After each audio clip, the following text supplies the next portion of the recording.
Hello everyone, I am Priyanka Gaur. Welcome back to my channel learning with pace. अभी तक हमने Kohlberg के बारे में ये जाना कि कोलबर्ग ने जो मोरल डेवलपमेंट थ्योरी दी थी, इसमें इन्होंने 3 लेवल दिए। 3 लेवल में अलग अलग हमने सब स्टेजेस देखी। तो कितनी स्टेजेस थी? 6। तो उन 6 स्टेजेस के बारे में हमने बात कर ली, या ये कह लो सब स्टेजेस के बारे में हमने बात कर ली। अब हम ये जानेंगे कि कोलबर्ग का जो ये थ्योरेटिकल पार्ट खत्म हो गया, इस थ्योरेटिकल पार्ट में बेसिकली इस थ्योरी में क्या क्या लूप होल्स हैं, तो कोलबर्ग की इस थियरी में क्या क्या कमी है उसके बारे में हम बात करेंगे, जिसे हम कह रहे हैं कि criticism of Kohlberg perspective of moral development. तो 1 बाय 1 करके हम हर पॉइंट को उठाते जाएंगे, हर लाइन को समझेंगे। बहुत इंपॉर्टेंट है, सब कुछ एक बार स्क्रीनशॉट ले लेना, क्वेश्चन बहुत बार आया हुआ है। तो देखो, पहला जो सेंटेंस है वो क्या है? Kohlberg talked about moral reasoning and thinking, but it is not clear whether this moral reasoning leads a person towards moral behaviour. अब देखो इस लाइन का मतलब क्या है, सेंटेंस को थोड़ा सा छोटा करके पढ़ते हैं, मतलब तोड़ के पढ़ते हैं। सो देखो, Kohlberg talked about moral reasoning and thinking. अब मोरल रीजनिंग एंड थिंकिंग का मतलब क्या होता है? मोरल रीजनिंग एंड थिंकिंग का मतलब कि क्या सही है, क्या गलत है। तो हमने ये जाना कि कोलबर्ग ने अपनी हर स्टेज में मोरल रीजनिंग के बारे में बात की है ना। हमने कोलबर्ग का जब इंट्रोडक्शन किया था तब भी हमने ये पढ़ा था कि कोलबर्ग ये जानना चाहते थे कि बच्चों का मोरल रीजनिंग प्रोसेस क्या है, राइट। तो ये जानना चाहते थे कि बच्चे क्या सोचते हैं, कि क्या सही है क्या गलत है, इस बारे में। तो कोलबर्ग ने कितनी स्टेजेस दी है? 6 स्टेजेस दी, बिल्कुल सही है। तो 6 स्टेजेस में इन्होंने मोरल रीजनिंग के बारे में बात की, मोरल थिंकिंग के बारे में बात की। अब यहां पर इस लाइन पर ध्यान देना, मोरल रीजनिंग एंड थिंकिंग। तो कहने का मतलब इन्होंने 6 स्टेजेस में ये बोला कि बच्चे क्या सोचते हैं, सोच के बारे में बात की थी कि बच्चे क्या सोचते हैं, क्या सही है क्या गलत है। But it is not clear whether this moral reasoning, मतलब ये moral reasoning leads a person towards moral behaviour. और मोरल बिहेवियर का मतलब क्या हुआ कि क्या करते हैं, तो बिहेवियर एक्शन में हो गया ना, और मोरल रीजनिंग थिंकिंग में हो गया। अब देखो, ये तो वही बात हो गई कि कहने में और करने में फर्क होता है। एक एग्जांपल देती हूं, फिर आपको ये चीज समझ आएगी, रिलेट कर पाओगे। जैसे कि सपोज करो आप बोलो, मैं बोलूं आपसे, पूछूं कि आप कितना टाइम पढ़ते हो, कितने आवर्स पढ़ते हो। आप कहोगे मैम मैं तो 12 घंटे पढ़ता हूं। कोई कहेगा मैम मैं 14 आवर्स पढ़ता हूं। क्या वाकई में आप पढ़ते हो? आपने सिर्फ कहा, क्या वाकई में आप पढ़ते हो? तो कहने और करने में फर्क है। सपोज करो आपने किसी सामने वाले इंसान के बारे में एक जजमेंट बना ली, और क्या पता आप रियल लाइफ में वो ही करते हो, तो आपके कहने और करने में फर्क है, राइट। तो वही बात इसी लाइन में कही गई है कि कोलबर्ग ने ये तो बता दिया हर स्टेजेस में कि बच्चे कौन सी स्टेज में क्या क्या सोचते हैं, बच्चों की मोरालिटी या मोरल रीजनिंग क्या क्या है हर स्टेज में, लेकिन क्या वाकई में जो वो कहते हैं वो वही करते हैं? नहीं। तो सबसे बड़ा क्वेश्चन यही आया कि कोलबर्ग ने सिर्फ और सिर्फ मोरल रीजनिंग के बारे में बात की, मोरल बिहेवियर के बारे में बात नहीं की। सो दैट मीन्स कि अगर हम बड़ी बड़ी बातें बोलते हैं उसका मतलब ये नहीं है वो हम रियल लाइफ में करते भी हों, अब अपने एक्शन में लाते भी हों। सो वही बात यहां कही गई है कि मोरल रीजनिंग और थिंकिंग की बात करना ईजी है, लेकिन क्या वाकई में वो बच्चे मोरल बिहेवियर में रहते थे, मतलब जैसे वो कहते थे क्या वो वही करते थे? ठीक है।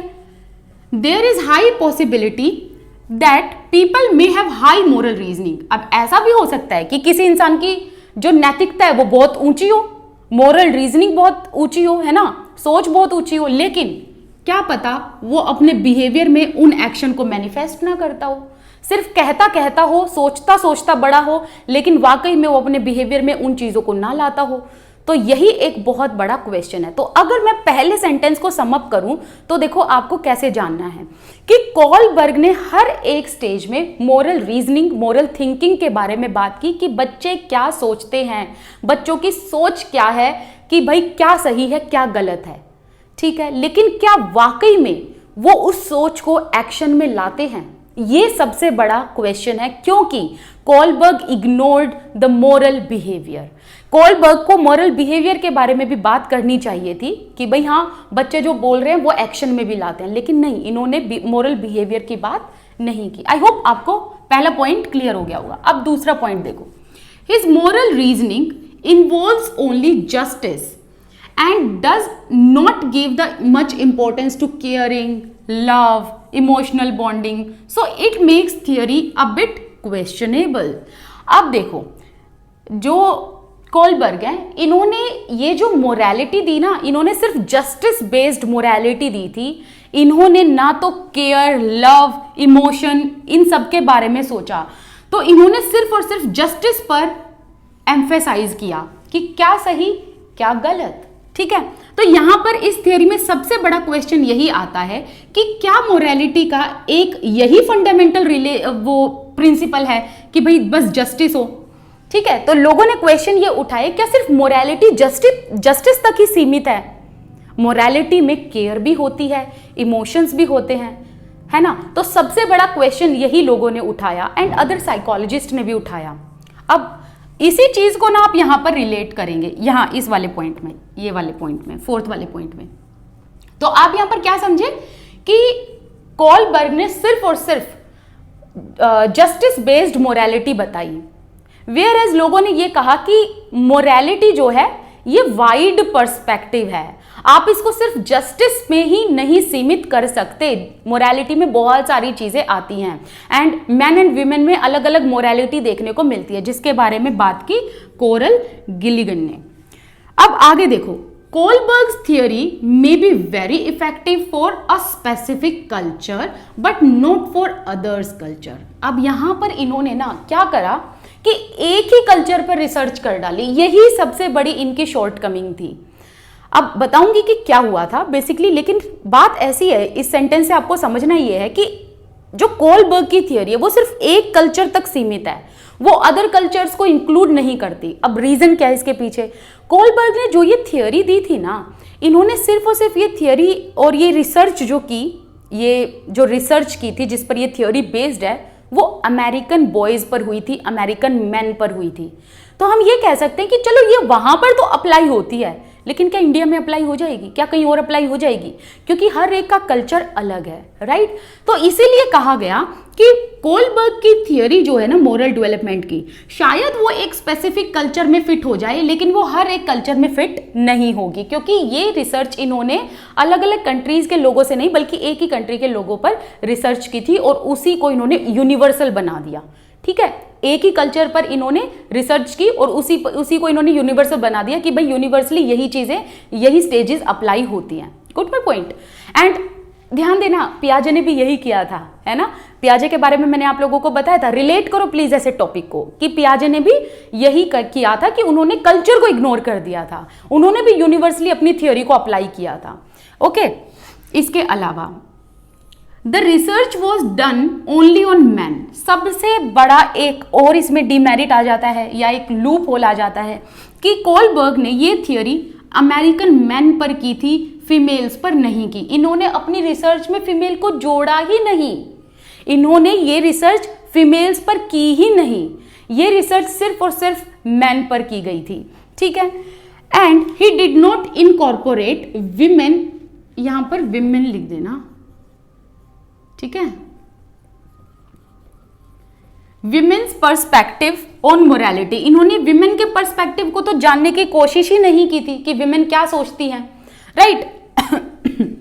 अब देखो, यहीं पर इनकी ना एक स्टूडेंट कह सकते हो आप, जिनका नाम है कोरल गिलिगन। कोरल गिलिगन ने कोलबर्ग की थियरी को कर दिया क्रिटिसाइज। अब कोरल गिलिगन कौन थी? कोरल गिलिगन जो है ना, वो कोलबर्ग के अंडर में ही रिसर्च करती थी एंड आप ये कह सकते हो कि कोलबर्ग कोरल गिलिगन के मेंटोर थे। तो जैसे ही कोलबर्ग ने मोरल डेवलपमेंट थियोरी दी, इस थियोरी को खूब भर भर के क्रिटिसाइज किया कोरल गिलिगन ने। एंड ये उस टाइम का आप कह सकते हो एक बहुत बड़ा फेमिनिस्ट मूवमेंट था, क्योंकि इन्होंने यहां पर कहा, कोरल गिलिगन ने क्या कहा, इनके व्यू पॉइंट सुनो। इन्होंने कहा कि जो ये कोलबर्ग की मोरल डेवलपमेंट थियरी है ना, इसमें बहुत लूप होल है। सबसे बड़ा लूप होल ये है कि इन्होंने जेंडर बायसनेस किया यहाँ पर, विमेन पर तो इन्होंने रिसर्च की ही नहीं। दूसरा, इन्होंने अपनी थियरी में सिर्फ और सिर्फ जस्टिस बेस्ड मोरालिटी बताई। तो यहाँ पर कोलबर्ग जो है अगर मैं कोलबर्ग का व्यू पॉइंट बताऊं, कोलबर्ग का कहना ऐसा था कि विमेन इतनी मोरल रीजनिंग तक पहुंच ही नहीं पाती हैं, जैसे कि 6th स्टेज 5th स्टेज, यहां तक तो विमेन पहुंच ही नहीं पाती हैं। लेकिन कोरल गिलिगन ने क्या कहा, इन्होंने कहा कि भाई जेंडर डिफरेंसेस होते हैं एंड जेंडर डिफरेंस होने की वजह से हमें उनकी मोरालिटी में भी डिफरेंसेस देखने को मिलते हैं। तो मैं यहाँ आपको बताती हूँ कि किस तरीके के डिफरेंस इन्होंने बताए। तो इन्होंने कहा, कोरल गिलिगन ने, कि विमेन में भी मोरालिटी है, मैन में भी मोरालिटी है, लेकिन विमेन में जो मोरालिटी होती है ना, वो केयर बेस्ड मोरालिटी होती है, care based morality, whereas man में जस्टिस बेस्ड मोरालिटी होती है। ठीक है, हालांकि इन्होंने इसके पीछे बहुत सारे लॉजिक, बहुत सारे रीजन दिए थे कोरल गिलिगन ने। जैसे कि इन्होंने कहा था विमेन जो अपनी मदर से ज़्यादा अटैच होती है और जो मैन है वो अपने फादर से ज़्यादा अटैच होते हैं। तो ये जो है, मैन हमेशा जस्टिस के बारे में बात करते हैं, विमेन हमेशा केयर के बारे में बात करती है, नॉन वायलेंस के बारे में बात करती है कि कहीं भी झगड़ा नहीं होना चाहिए, सबको एक साथ मिलकर रहना, अपने बच्चों को टाइम डिवोट ही ज़्यादा करती हैं, टाइम डिवोट ज़्यादा करती हैं। तो यहाँ पर आप क्या समझे, यहाँ पर आप ये समझे कि वेयर एज कोलबर्ग ने तो ये कहा कि भाई विमेन इतनी मोरल रीजनिंग तक पहुंच ही नहीं पाती जितनी उन्होंने स्टेजेस दी, और कोरल गिलिगन ने ये कहा कि नहीं, ऐसा नहीं है, विमेन की मोरालिटी अलग है, मैन की मोरालिटी अलग है। विमेन में जो मोरालिटी होती है उसमें केयर होती है, मैन की जो मोरालिटी होती है उसमें जस्टिस होता है ज्यादा। ठीक है, तो यहां पर इन्होंने ये बात कही और कोलबर्ग को इन्होंने गलत बताया। सो कोरल गिलिगन ने जो है केयर एथिक्स, ये मतलब एक पूरा नाम है एथिक्स फॉर केयर, बेसिकली ये एथिक्स फॉर केयर, इस प्रिंसिपल के बारे में इन्होंने पूरी बुक लिखी थी। ठीक है, आगे देखो, Kohlberg explains that a specific kind of moral reasoning is used by a person at various stages, but there is possibility that a person may use more than one kind of moral reasoning at a time, and it depends on the time, context and action of the person. अब इस line का मतलब क्या हुआ, देखो भाई, इन्होंने कहा कोलबर्ग ने कि भाई फर्स्ट स्टेज में बच्चा किस तरीके से एक्ट करता है, दूसरी, तीसरी, 4th, 5th एंड 6th, अलग अलग स्टेजेस के लिए कोलबर्ग ने अलग अलग मोरल रीजनिंग बताई। लेकिन यहीं पर एक बड़ा लूप होल ये है कि हमें ना अमेलगमेशन भी देखने को मिलता है। कई बार क्या होता है, 5th स्टेज में भी हम फर्स्ट स्टेज जैसा बिहेव करते हैं। तो फर्स्ट स्टेज आपको याद है कौन सी थी, मैं आपको यहां लिख देती हूं, पनिशमेंट एंड ओबीडियंस। ध्यान है आपको ये वाली स्टेज। ठीक है, तो इन्होंने कहा कि कोलबर्ग ने कि हर स्टेज में अलग अलग मोरल रीजनिंग होती है, बट इसमें सबसे बड़ा लूपहोल ये पाया गया कि भाई जो ये फर्स्ट स्टेज में पनिशमेंट एंड ओबीडियंस कोलबर्ग ने बताया, यही चीज हमें 5th स्टेज में भी देखने को मिलती है। फॉर एग्जाम्पल, जैसे कि 5th स्टेज में हम लोग आ गए, है ना, हम किसके बारे में सोचते हैं, हम सोशल कॉन्ट्रैक्ट के बारे में सोचते हैं। यहाँ पर मैं नाम ही लिख देती हूँ ताकि आपको ना प्रॉपर ऐसे समझ में आ जाए, कंफ्यूज ना हो। हम यहाँ बात कर रहे हैं 5th स्टेज की, social contract and individual rights. ठीक है, ये किसने दी थी, ये दी थी कोलबर्ग ने। तो देखो, अब ऐसा कहा गया कि भाई 5th स्टेज वाले लोगों में भले ही ये वाली मोरल रीजनिंग हो कि social contract and individual rights को लेकर समझ है, लेकिन ये 5th स्टेज वाले लोग भी कभी कभी फर्स्ट स्टेज वाले लोगों की तरह बिहेव करते हैं। जैसे कि फॉर एग्जाम्पल, हम लोगों में भी अपने पेरेंट्स को लेकर, सोसाइटी को लेकर या रूल्स वगैरह को लेकर पनिशमेंट एंड ओबीडियंस रहता है। जैसे कि हमें इस उम्र में भी ये डर रहता है कि यार यहाँ नहीं जाना, पापा डांटेंगे तो पनिशमेंट मिलेगी, तो हम क्या करते हैं, हम रूल्स को ओबे करते हैं। तो 5th स्टेज में होकर भी हम रूल्स को इसीलिए ओबे करते हैं कहीं हमें पनिशमेंट ना मिल जाए। तो ये एक सबसे बड़ा लूप होल पाया गया कि भाई अगर हम 5th स्टेज में, तो इसका मतलब ये नहीं है कि हमें पनिशमेंट से डर नहीं है, हमें डर है, तो हम उस पनिशमेंट से बचने के लिए रूल्स को फॉलो करते हैं। तो यहाँ ये कहा गया कि क्या है ना कि 5th स्टेज में बच्चा जो है वो फर्स्ट की तरह भी बिहेव कर सकता है, 3rd की तरह भी कर सकता है, राइट। एंड सिक्स्थ वाला भी कभी कभी फोर्थ की तरह बिहेव कर सकता है और सेकंड स्टेज की तरह बिहेव कर सकता है। सो कहने का मतलब है कि हम ये नहीं डिफाइन कर सकते कि एक एरिया में या एक एज में एक ही बच्चे इस तरीके से एक्ट करेंगे, हमें अमलगमेशन देखने को मिलता है।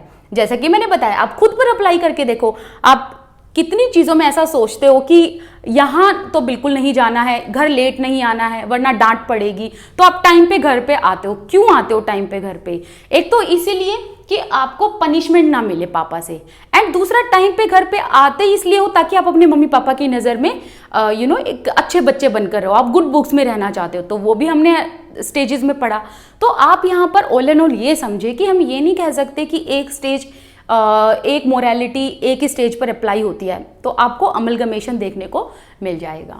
ठीक है, तो ये कुछ ऐसे इंपॉर्टेंट लूप होल्स हैं जिनके बारे में आपको पता होना चाहिए, क्योंकि क्वेश्चन बहुत आता है। प्लस जो ज्यादातर क्वेश्चन आपको देखने को मिलेंगे वो कॉरल गिलिगन से देखने को मिलेंगे। ठीक है, चलिए फिर मिलते हैं नेक्स्ट क्लास में, और कल वाली क्लास में हम बात करेंगे प्रोग्रेसिव एजुकेशन के बारे में।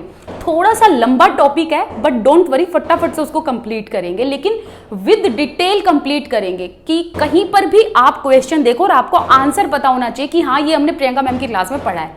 इस तरीके से आपको मैं कराऊंगी। ठीक है, चलिए मिलते हैं नेक्स्ट क्लास में। एंड आप मेरे साथ इंस्टाग्राम पर जुड़ सकते हो, इसके अलावा आप मुझे टेलीग्राम पर भी मेरे साथ जुड़ सकते हो। टेलीग्राम पर आपको टाइम टू टाइम नोटिफिकेशन मिलती रहेंगी। Thank you so much for watching this video. Till then, bye bye, and please keep sharing, keep showering your love. इसके अलावा पहली बार आए हो तो सब्सक्राइब करके जाना। ठीक है, थैंक यू।